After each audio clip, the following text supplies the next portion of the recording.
Danielle Obono, bonjour. Merci beaucoup d'être avec nous ce matin.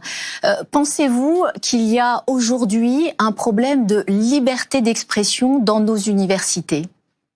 Je pense qu'il y a avant tout un problème d'organisation de la réponse sanitaire dans les universités, qu'il y a un problème de précarité extrêmement important. Il y a eu une mobilisation très forte de l'ensemble du monde universitaire contre la loi de programmation de Madame Vidal, et que ça, les conditions matérielles dans lesquelles, extrêmement difficiles, dans lesquelles les étudiants et aussi les personnels et les chercheurs et chercheuses travaillent, rendent difficile ce travail. Oui, mais il peut y avoir et l'un et l'autre. Voilà. Mais de quoi parle-t-on ? On est bien conscient qu'aujourd'hui, il y a un mal-être des étudiants, mais...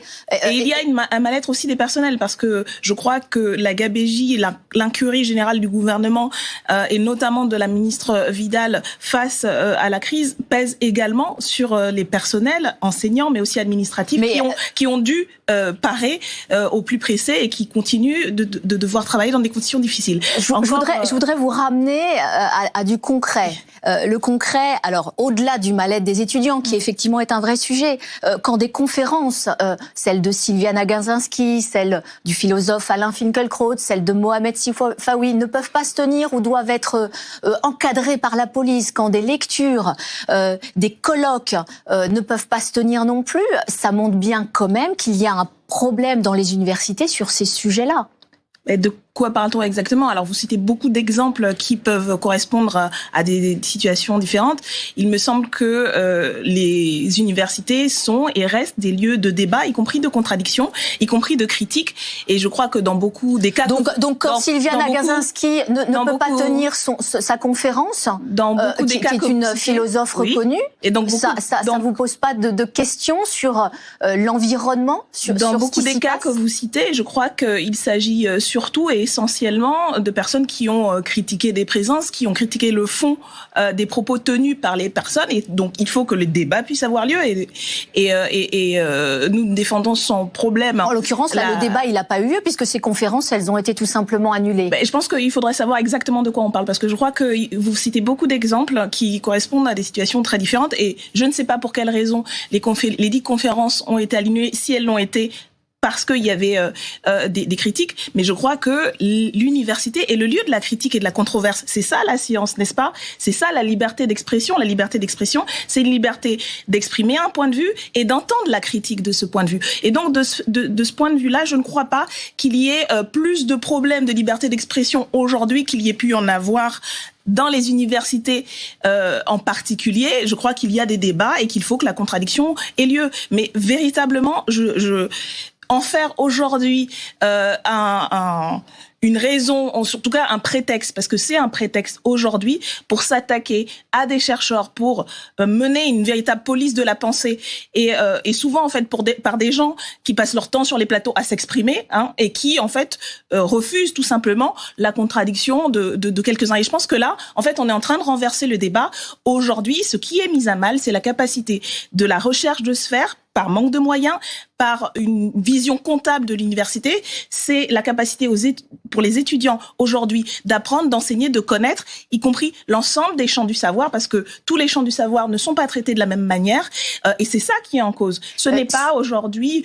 La ministre de l'Enseignement supérieur, elle a lancé une enquête. Alors on dit plus enquête, on dit un état des lieux de ce qui se passe au sein de l'université. Est-ce que c'est pas sain, finalement, d'aller juste voir ce qui se passe? Vous savez que ça existe déjà, en fait, qu'au sein de l'université, il y a des institutions qui sont là pour s'assurer, et par les pairs au sein de la recherche, de s'assurer que les conditions du débat ont lieu. Donc, de quoi il s'agit? Et vous savez très bien, et ça a été suffisamment dit, que les raisons de cette soi-disant enquête sont purement politiciennes. Ça ne correspond à rien. D'abord, ça va contre, en fait, l'esprit du débat, de la contradiction et de la recherche, et de la liberté de la recherche. Je vous rappelle que c'est une liberté constitutionnelle. Elle doit être assurée par la ministre. La ministre n'est pas dans son rôle quand elle prétend décider de qui a le droit de chercher sur quoi. c'est antithétique avec l'esprit même de la science, de la recherche et de l'université, de la tradition de l'université française. Et là, il s'agit très clairement, et cela a été dit pas simplement par moi, quand même par des institutions comme le CNRS à qui la ministre a prétendu confier cette mission, par des présidents d'universités qui ne sont pas des ultra-gauchistes. Mais on peut aussi dire qu'ils sont contraints, qu'ils n'ont pas... Ils sont contraints par qui? Qu'ils sont aujourd'hui, contraints les universités sont contraintes par les syndicats d'enseignants, par les syndicats d'étudiants. Contraints par qui? Pour faire quoi? Pourquoi? Qu'est-ce qui contraindrait aujourd'hui? Enfin, excusez-moi, vraiment, de quoi on parle en fait? Quelle est la menace?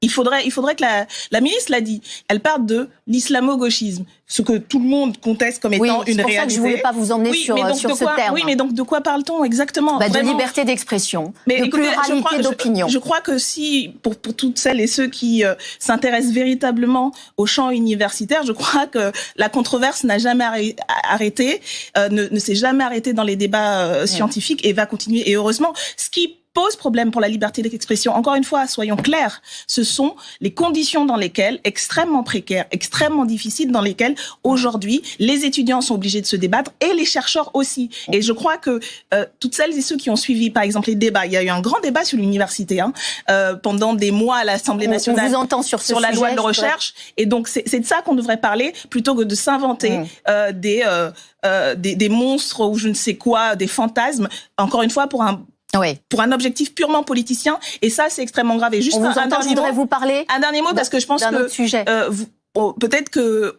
peu de gens se rendent compte de l'effet que ça a justement sur l'image de l'université française aujourd'hui au niveau international.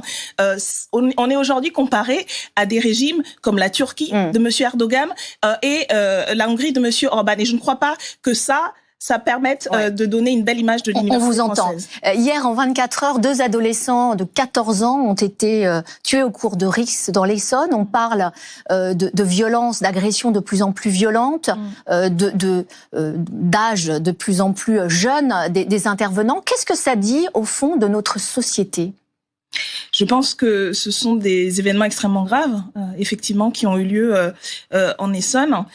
Et ça dit que le constat qui peut être fait, alors qui est à 2 niveaux.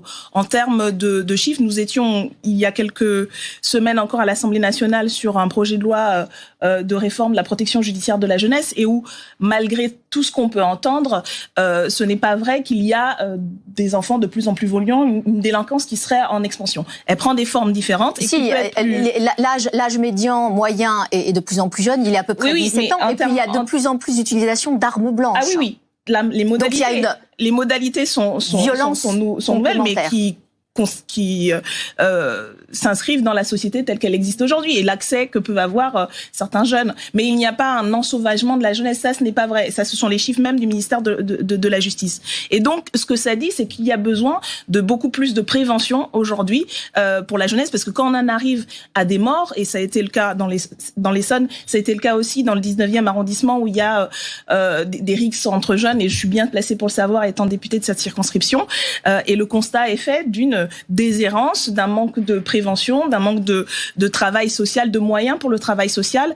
Et je crois que ce n'est que le reflet, malheureusement, d'une violence économique, sociale et de moyens, effectivement, qui sont aujourd'hui à disposition. Et ça nécessite un travail véritablement de prévention et d'accompagnement de cette jeunesse qui se retrouve dans des situations et où des jeunes perdent la vie. Parce que, en définitive, c'est à ça qu'on arrive, et c'est une catastrophe, et c'est un échec, je pense, pour toute la société.